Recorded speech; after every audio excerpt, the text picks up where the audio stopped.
Hi hello moms വീഡിയോയിലേക്ക് എൻ്റെ എല്ലാ കൂട്ടുകാർക്കും സ്വാഗതം. അപ്പോൾ ഇന്ന് ഞാനിതാ നല്ലൊരു നാരങ്ങ അച്ചാറിൻ്റെ റെസിപ്പി ആയിട്ടാണ് വന്നേക്കുന്നത് കേട്ടോ. അപ്പോൾ നാരങ്ങ നമ്മൾ മുളക് പൊടി ചേർത്തിടാറുണ്ട്, എന്നാൽ ഇത് ഞാൻ മുളക് പൊടിയൊന്നും ചേർക്കുന്നില്ല.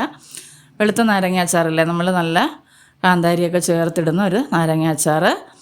അപ്പോൾ ഇപ്പോൾ ഭയങ്കരമായിട്ടുള്ള ചൂട് ഇതാ തുടങ്ങിയിട്ടുണ്ട്. ഇനി നമുക്ക് പഴിഞ്ഞ് കുടിക്കാനും ഏറ്റവും കൂടുതൽ ഇനിയൊക്കെ പഴിഞ്ഞൊക്കെയാണ് നമ്മൾ കൂടുതൽ ഉപയോഗിക്കുന്നതല്ലേ. ഞാൻ അങ്ങനെ കേട്ടോ, അതുകൊണ്ടാണ് പറഞ്ഞേ. അപ്പോൾ ഇതുപോലെ ഇട്ട് വെച്ചാലേ നമുക്ക് ഈ വേനൽ സമയത്ത് ഇത്തിരി കഞ്ഞി കുടിക്കാനൊക്കെ പറ്റത്തുള്ളൂ. അപ്പോൾ അതിന് വേണ്ടിയിട്ട് ഞാനിവിടെ 1 കിലോ നാരങ്ങ എടുത്തിട്ടുണ്ട്. അപ്പോൾ ഈ നാരങ്ങ നല്ലപോലെ കഴുകി ഒരു കോട്ടൺ തുണി കൊണ്ട് നല്ലപോലെ തുടച്ചെടുക്കുക. ഒട്ടും തന്നെ വെള്ളമയം പാടില്ല. അതുപോലെ തന്നെ നല്ല പഴുത്ത നാരങ്ങ, മഞ്ഞ കളർ, നല്ല കളറുള്ള നാരങ്ങ നോക്കി തന്നെ എടുക്കുക. പച്ച നാരങ്ങ മേടിക്കരുത്, അത് കയ്പ്പ് രസം കൂടും. അതിനുശേഷം ഞാനിതാ ഇതുപോലെ ഒരു നാരങ്ങ 8 പീസായിട്ട് ഇതുപോലെ മുറിച്ച് മാറ്റുന്നുണ്ട്. ഇനി നമുക്ക് ഇതിൻ്റെ സീഡെല്ലാം ഒന്ന് മാറ്റിക്കളയണം. ഇത് മാറ്റിയതിന് ശേഷം അപ്പോൾ നിങ്ങൾ കണ്ടുകൊണ്ടിരിക്കുമ്പോൾ ഇഷ്ടപ്പെടുവാണെങ്കിൽ ഒന്ന് ലൈക്ക് ചെയ്തിട്ട് കാണുക. അതുപോലെ തന്നെ നിങ്ങളുടെ പ്രിയപ്പെട്ടവർക്കെല്ലാം ഒന്ന് ഷെയർ ചെയ്ത് കൊടുത്ത് തന്നെ സപ്പോർട്ട് ചെയ്യുക. ആദ്യമായിട്ട് കാണുന്നവർ എൻ്റെ ചാനലൊന്ന് സബ്സ്ക്രൈബ് ചെയ്യുക. അപ്പോൾ എന്താ പറയുക, ഞാൻ നാരങ്ങയുടെ സീഡെല്ലാം ഇതുപോലെ മാറ്റി ഒരു പാത്രത്തിലേക്ക് മാറ്റുന്നുണ്ട്. അപ്പോൾ ഈ നാരങ്ങ അച്ചാറിൻ്റെ റെസിപ്പിയൊക്കെ എല്ലാവർക്കും അറിയാവുന്നതാണ്. അപ്പോൾ അറിയാത്തവരും കാണുമല്ലോ, ഇതൊന്നും ഒട്ടും അറിയാത്ത, പാചകം ഒട്ടുമേ അറിയാത്തവരൊക്കെ ഉണ്ടല്ലോ. അപ്പോൾ എല്ലാവരും ഒന്ന് കാണട്ടെ. അതുമല്ല, ഓരോരുത്തരും ഓരോ രീതിയിലല്ലേ ചെയ്യുന്നത്. അപ്പോൾ നിങ്ങളുടെ സപ്പോർട്ട് ഉണ്ടെങ്കിൽ മാത്രമേ എനിക്ക് ഇനിയും തുടർന്ന് മുന്നോട്ട് പോകാൻ പറ്റത്തുള്ളൂ. അപ്പോൾ എല്ലാവരും എന്നെ തുടർന്ന് സപ്പോർട്ട് ചെയ്യുക. ഇതുപോലെ ഞാൻ എല്ലാ നാരങ്ങയും ഒന്ന് കട്ട് ചെയ്തെടുത്തിട്ടുണ്ട്. ഇനി നമുക്കിതിലേക്ക് ആവശ്യത്തിനുള്ള ഉപ്പ് ചേർത്ത് കൊടുക്കുക. അപ്പോൾ ഞാൻ ഏകദേശം ഒരു 8 ടീസ്പൂണോളം ഉപ്പെടുത്തിട്ടുണ്ട്, കല്ലുപ്പ് കേട്ടോ. അത് ഇട്ട് കൊടുത്തതിന് ശേഷം ഇത് നല്ലപോലെ ഒന്ന് മിക്സാക്കി നമുക്കൊന്ന് മാറ്റി വയ്ക്കാം. ഞാൻ കല്ലുപ്പാണ് എടുത്തേക്കുന്നത്. നിങ്ങൾക്ക് ഏത് ഉപ്പാണോ നിങ്ങൾ ഉപയോഗിക്കുന്നത് അത് ഉപയോഗിക്കാം. ഞാനിവിടെ കല്ലുപ്പാണ് ഉപയോഗിക്കുന്നത്. അപ്പോൾ ഇതുപോലെ ഒന്ന് മിക്സാക്കി കൊടുക്കാം. നല്ലപോലെ ഒന്ന് മിക്സാക്കിയതിന് ശേഷം നമുക്കിത് അടച്ച് മാറ്റി വയ്ക്കാം. ഒരു അരമണിക്കൂറോ 1 മണിക്കൂറോ ഇതിങ്ങനെ ഇരിക്കുന്നതുകൊണ്ട് ഒരു കുഴപ്പമില്ല. അപ്പോൾ കുപ്പിപ്പാത്രങ്ങളിൽ വെക്കുന്നതായിരിക്കും, അല്ലെങ്കിൽ മൺചട്ടിയിൽ തന്നെ വെക്കുക. അപ്പോൾ ഇതുപോലെ ഞാൻ ഒരു ചീനച്ചട്ടി എടുത്തിട്ടുണ്ട്. അത് ഏകദേശം ഇപ്പോൾ ഒരു മണിക്കൂറൊക്കെ കഴിഞ്ഞിട്ടുണ്ട് കേട്ടോ. ഇപ്പോൾ ഞാൻ അതിലേക്ക് നല്ലെണ്ണ ഒഴിച്ച് കൊടുത്തിട്ടുണ്ട്. ഞാനിത് നല്ലെണ്ണയിലാണ് ചെയ്യുന്നത്. വെളിച്ചെണ്ണയിലും ചെയ്തെടുക്കാം, പക്ഷേ വെളിച്ചെണ്ണയൊക്കെ ചിലപ്പോൾ ഒത്തിരി ദിവസം ഇരുന്നാലൊന്നും ഇല്ലാതായി പോകാനുള്ള ചാൻസ് ഉണ്ട്. അത് നാടൻ ഒരു ടേസ്റ്റൊക്കെ കിട്ടും. അപ്പോൾ അതുകൊണ്ട് ഞാൻ നല്ലെണ്ണ ഒഴിച്ച് കൊടുത്തു. ഇപ്പോൾ അതിലേക്ക് ആവശ്യത്തിനുള്ള കടുക് ഇട്ട് കൊടുത്തതിന് ശേഷം 1 ടീസ്പൂണ് ഉലുവ, പച്ച ഉലുവയും കൂടെ ഇട്ട് ഞാനൊന്ന് പൊട്ടിച്ചെടുക്കുന്നുണ്ട്. അപ്പോൾ ഇതെല്ലാം ഒന്ന് പൊട്ടി വന്നതിന് ശേഷം ഞാനൊരു 3/4 കപ്പോളം ഇഞ്ചി നീളത്തിൽ ഇതുപോലെ അരിഞ്ഞതെടുത്തിട്ടുണ്ട്. അപ്പോൾ ഈ 1 കിലോ നാരങ്ങ ഉണ്ടല്ലോ, അപ്പോൾ ഇച്ചിരി എല്ലാം ഏറെ വേണമല്ലോ. അപ്പോൾ അത് ഇഞ്ചി ഒന്ന് ഇട്ട് കൊടുത്ത് നമുക്കൊന്ന് വഴറ്റിയെടുക്കാം. അതിൻ്റെ കൂടെ തന്നെ 1 കപ്പ് നിറച്ചെടുത്തിട്ടുണ്ട് വെളുത്തുള്ളി.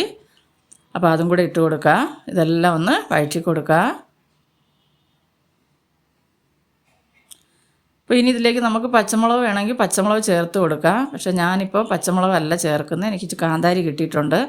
അപ്പോൾ കാന്താരിയാണ് ചേർത്ത് കൊടുക്കുന്നത്. അതും എല്ലാം നല്ലപോലെ കഴുകി വെള്ളം ഒട്ടും ഇല്ലാതെ വെള്ളം നല്ലപോലെ ഫാനിൻ്റെ അവിടെ അങ്ങനെ ഇട്ട് നല്ലപോലെ ഒന്ന് തോർത്തിയെടുക്കണം കേട്ടോ. ഒരു കോട്ടൺ തുണി കൊണ്ട് തുടച്ചതിന് ശേഷം ഒട്ടും വെള്ളമയം ഇല്ലാതെ വേണം ഇത് ചെയ്തെടുക്കാൻ. അല്ലെങ്കിൽ നാരങ്ങയൊക്കെ അച്ചാർ കുറേ ദിവസം ഇരിക്കുമ്പോൾ ഇതൊക്കെ പൂത്തു പോകാനുള്ള ചാൻസ് ഉണ്ട്.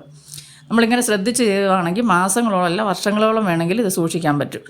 അപ്പോൾ ഇപ്പോൾ ഇതെല്ലാം ഇട്ട് കൊടുത്തതിന് ശേഷം ഞാൻ ഒരല്പം മഞ്ഞൾപ്പൊടിയും കൂടെ ചേർത്ത് കൊടുത്തിട്ടുണ്ട്. ഇനി നമുക്കിതെല്ലാം നല്ലപോലെ ഒന്ന് മൂപ്പിച്ചെടുക്കാം. അപ്പോൾ ഈ ഇഞ്ചിയും വെളുത്തുള്ളിയും എല്ലാം അതിൻ്റെ പച്ചമണമൊക്കെ ഒന്ന് മാറി കിട്ടണം. ഈ സമയം കാന്താരിയൊക്കെ ഇടുമ്പോൾ തീ ഒന്ന് കുറച്ച് വെക്കുക, അല്ലെങ്കിൽ ഇത് പൊട്ടിച്ചെറിക്കാനുള്ള ചാൻസ് കൂടുതലാണ്. അപ്പോൾ അത് നോക്കി വേണം ചെയ്യാൻ. ഇപ്പോൾ ഞാനിതിനാവശ്യത്തിനുള്ള കായപ്പൊടിയും കൂടെ ഈ സമയം ചേർത്ത് കൊടുക്കുന്നുണ്ട്. കട്ടക്കായ ഉപയോഗിക്കുന്നവർക്ക് അത് ചേർത്ത് കൊടുക്കുക, വറുത്ത് പൊടിച്ച് ചേർക്കാം. ഞാൻ പൊടിയാണ് ചേർത്ത് കേട്ടോ. അത് കഴിഞ്ഞതിന് ശേഷം നമ്മൾ അരിഞ്ഞ് ഉപ്പിട്ട് തിരുമ്മി വെച്ചിരുന്ന നാരങ്ങ ഇതിലേക്ക് ചേർത്ത് കൊടുക്കുക. അപ്പോൾ അതിൽ നിന്ന് തന്നെ വെള്ളമൊക്കെ ഇങ്ങനെ ശരിക്കും ഊറി വന്നിട്ടുണ്ട് കേട്ടോ. ഇതിട്ട് കൊടുത്ത് നമുക്ക് നല്ലപോലെ ഒന്ന് മിക്സാക്കി കൊടുത്തതിന് ശേഷം ശരിക്കൊന്ന് ഇളക്കി കൊടുക്കുക. ഇളക്കി യോജിപ്പിച്ചതിന് ശേഷം നമുക്കിതൊന്ന് അടച്ച് വെച്ച് ഒന്ന് വേവിക്കാം. അപ്പോൾ നല്ല ഹൈ ഫ്ലെയിമിൽ വെച്ച് ഒന്ന് തിളച്ച് തുടങ്ങിയിട്ടുണ്ട്. ഇപ്പോൾ നല്ലപോലെ ഒന്ന് തിളക്കട്ടെ. ഒരു 2-3 മിനിറ്റ് ഇതുപോലെ ഒന്ന് നല്ലപോലെ തിളച്ചതിന് ശേഷം നമുക്കൊന്ന് തീ കുറച്ച് വെച്ച് വേവിച്ചെടുക്കാം.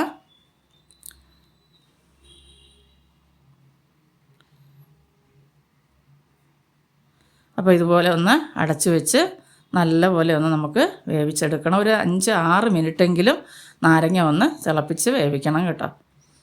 അപ്പോൾ ഇപ്പോൾ ഇതുപോലെ നല്ലപോലെ നമ്മുടെ നാരങ്ങയെല്ലാം ഒന്ന് ചാറെല്ലാം ഒന്ന് കുറുകി ഒന്ന് വാടിയൊക്കെ വന്നിട്ടുണ്ട്. അപ്പോൾ ഈ നാരങ്ങ ഉടനെ ഒന്നും എടുത്ത് കഴിക്കാൻ പറ്റത്തില്ല കേട്ടോ. ഒരാഴ്ചയെങ്കിലും നമുക്കൊന്ന് അടച്ച് വെക്കണം. ഇപ്പോൾ ഞാനിത് അതിലേക്ക് ഒരു 4 ടീസ്പൂൺ പഞ്ചസാര ചേർത്ത് കൊടുക്കുന്നുണ്ട്. ഈ പുളിയും മധുരവും എല്ലാം ഒന്ന് ബാലൻസ് ചെയ്യാൻ വേണ്ടിയിട്ട്. അപ്പോൾ ഇത് വേണമെങ്കിൽ മാത്രം നിങ്ങൾ ചേർത്താൽ മതി, ഇല്ലെങ്കിൽ നിങ്ങൾ പഞ്ചസാര ചേർക്കേണ്ട, നിങ്ങൾക്ക് ഇഷ്ടമല്ലെങ്കിൽ ഉപയോഗിക്കേണ്ട. അപ്പോൾ അത് ഇട്ട് കൊടുത്തിട്ടുണ്ട്. ഇനി ഞാനിതിലേക്ക് ഇതുപോലെ ഒരു കൊച്ചു പാത്രം നിറച്ച് വിനാഗിരിയും കൂടെ ചേർത്ത് കൊടുക്കുന്നുണ്ട്. ഇതെല്ലാം ഒന്ന് ചേർത്ത് കൊടുത്തതിന് ശേഷം നമുക്കൊന്ന് നല്ലപോലെ ഒന്ന് ഇളക്കി മിക്സാക്കി എടുക്കാം. പഞ്ചസാര വേണ്ടെന്നുള്ളവർ അത് ഉപയോഗിക്കേണ്ട, മധുരം വേണമെന്നുള്ളവർ മാത്രം ഇട്ടാൽ മതി. ഒരല്പം ഇടുന്നതുകൊണ്ട് ഒന്നുമില്ല കേട്ടോ, മധുരം ഒന്നും തോന്നിക്കത്തില്ല. ഇപ്പോൾ ഇച്ചിരി ഉപ്പ് കൂടെ കുറവായിട്ടുണ്ട്, അതുകൊണ്ട് ഞാൻ വീണ്ടും 1 ടീസ്പൂണ് പൊടി ഉപ്പായിട്ട് കൊടുത്തത് കേട്ടോ. അപ്പോൾ ഇനി ഇത് നമുക്ക് ഇറക്കി മാറ്റി വയ്ക്കാം. ഇപ്പോൾ നമ്മുടെ നാരങ്ങയെല്ലാം നല്ലപോലെ തണുത്ത് വന്നിട്ടുണ്ട്. നമുക്കിത് ഒരു നല്ല ചില്ലുകുപ്പി തന്നെ സൂക്ഷിച്ച് വയ്ക്കാൻ ശ്രമിക്കുക. പ്ലാസ്റ്റിക്കിലൊന്നും ആരും ഇങ്ങനെയുള്ള അച്ചാർ ഐറ്റങ്ങളൊന്നും ഉപയോഗിക്കാതിരിക്കുക. ഇപ്പോൾ അറിയാമല്ലോ, ഓരോരോ രോഗങ്ങൾ നാൾക്ക് നാൾ വർദ്ധിച്ചുകൊണ്ടിരിക്കുന്ന സമയം. അപ്പം നമ്മുടെ ആരോഗ്യം നമ്മുടെ കയ്യിൽ, നമ്മളത് വളരെ ശ്രദ്ധിച്ച് മാത്രം എല്ലാ കാര്യങ്ങളും ചെയ്യുക. അപ്പോൾ നല്ലപോലെ തണുത്ത് വന്നിട്ടുണ്ട് കേട്ടോ. നല്ല ടേസ്റ്റുള്ള, പക്ഷേ ഉടനെ എടുത്ത് കഴിക്കരുത്, ഞാൻ വീണ്ടും പറയുവാണ്. ഒരാഴ്ച നമുക്കിതൊന്ന് അടച്ച് മാറ്റി വയ്ക്കാം. അത് കഴിയുമ്പോൾ നമുക്കെടുത്ത് ഉപയോഗിക്കാം. കാന്താരിയും നാരങ്ങയും എല്ലാം കൂടെ ഒന്നും പറയാനില്ല കേട്ടോ. അപ്പോൾ എല്ലാവർക്കും ഇഷ്ടപ്പെടുമെന്ന് ഞാൻ കരുതുന്നു. അടുത്തൊരു വീഡിയോ ആയിട്ട് ഇതേ സമയം കാണുന്നത് വരെയും എൻ്റെ എല്ലാ കൂട്ടുകാർക്കും ബായ്.